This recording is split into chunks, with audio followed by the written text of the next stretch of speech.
Helldivers 2 has been previously met with some major controversy and some relentless game nerfing to weaken the player's power. But recently, the development team decided to re-examine the way they approach their game, and the upcoming update that releases next week is going to be a pivotal moment to either regain their players' trust or to shut it down entirely. Helldivers 2 is one of 2024's biggest game releases, blowing away just about anybody's expectations, players and developers alike. And the developers were very quick to react to the game's sudden massive success and demand by pumping out constant updates, which was done so in such a rapid-fire manner that I've never seen in any other game I have played in my entire life. Matter of fact, the game updated about 26 times over the course of its 2-ish months, which is absolutely insane considering the size of the development team. And some of these updates weren't just quick hot fixes to fish crashes or whatever, loads of them were actually massively game changing. And that's not counting the times they added new stratagems, which oftentimes were not even bound to updates. The game also made headlines a few times, such as with the PSN controversy where over 177 countries can't purchase the game, the CEO stepping down to get more hands-on with the game's development, and a couple of others. It all started going wrong though for Helldivers 2 as the development team stuck to a hardcore gaming mentality where they made it clear with their choices that they did not want any weapons to truly shine. And if any weapon was able to perform somewhat comfortably, they would strike it down and bring it down to a point where the weapon would only be a niche pick, viable to only a handful of situations. They would nerf overperforming weapons rather than bringing up poor performing ones, which to players felt like a constant attack from the dev team. Every weapon that would arise as a fan favorite would be swiftly struck down by the development team, which includes the railgun, the breaker incendiary, the eruptor, the quasar cannon, and the arc thrower, just to name a few. And most recently, and in my opinion the one that really disappointed me, was the absolute murder of the flamethrower, which was pretty much the last versatile weapon against the Terminid, and this was right as they released several flamethrower weapons, which to me makes absolutely no sense. The game is currently in a state where pretty much every weapon kinda sucks. Don't get me wrong, you can still win, and if you've watched my videos, you know I'm not one to really complain. But the problem is, even though you can still pull off wins, it doesn't quite feel fun to use weapons that feel like ass. People enjoy feeling powerful, and there are ways to make the game feel hard and hardcore even when our characters are powerful. But I digress. This constant punishment for enjoyment has partly led to the game's large player count decrease. I mean, it's only natural for a game to decrease in player count,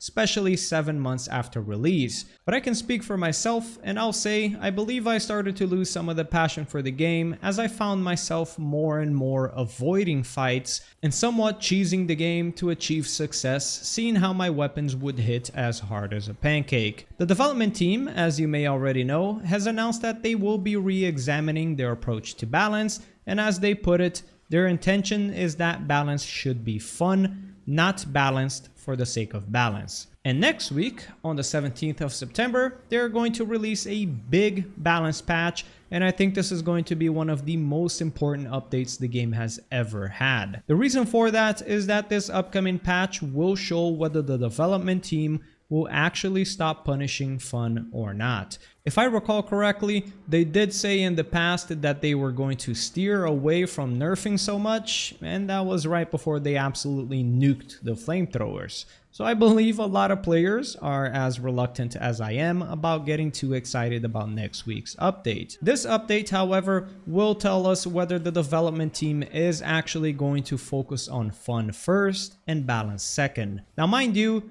you shouldn't expect all of our issues with the game to be resolved next week. The important thing, however, is paying attention to which direction they're heading. Even if they don't particularly fix everything that sucks, which they won't, we can gain a solid understanding of how they'll be approaching future content by the next update. They have had time to discuss and decide which direction they want to take the game on, and by result, this upcoming update will display to us exactly which direction they want to bring Helldivers on. And with that being said, today, the team over at Arrowhead has announced they'll be talking about next week's update every single day for the next 7 days. And today, they've gone ahead and released this video. My name is Johan Pilestedt. And I'm Niklas Malmborg. Today we're diving into the patch notes of Helldivers 2. We've done some major adjustment to all the flame weapons. Yeah, we just went back. I thought we couldn't revert it. Life finds a way. There was some stuff to go through, but it was the right thing to do. And the flame weapons has also gotten an armor penetration increase. Yeah. Do you want to flame a charger? Go ahead. This means that I can have flame offs with the Hulks. Yeah, it does. You could say that it would be a cooking showdown.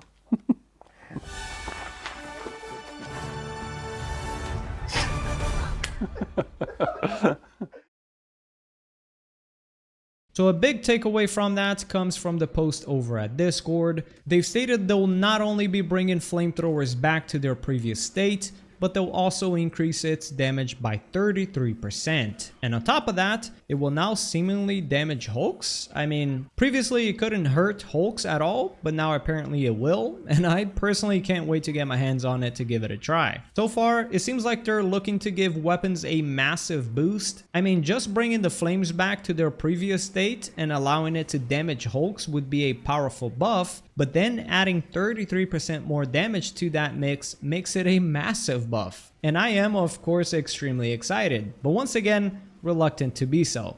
So for the next 6 days, it sounds like they'll be addressing multiple buffs. I would not be surprised if they avoid nerfing anything at all, just to see what the community reaction is like. The way it's stated on Discord as buff number 1, it does sound like it will be 7 straight buffs for the next 7 days. So we'll see what happens. I do believe that this update will be of extreme importance, not to fix the game from all of its flaws or whatever, but it's of extreme importance to gain the players' trust back. It may not seem like a big deal, but it is. When players have faith for their developers, they endure rough patches the game goes through, they're excited for every update that the game comes out of, and they stick around for the long term. Just remember how it was when Helldivers 2 was released. It was like every week was just an absolute treat, as every week something awesome would be introduced or changed in the game that refreshed our experiences further. However, when there is no trust between the players and the developers, the players are not going to be willing to stick around. The developers can go and make changes that are objectively good for the game, but if you've killed the players' trust entirely, they won't come back to see it. I'll be covering the update extensively when it comes out. Until then, I'll play some Space Marine 2 and check out some news on Helldivers 2. Thank you legends very much for watching. I'll catch you guys on the next one. Peace!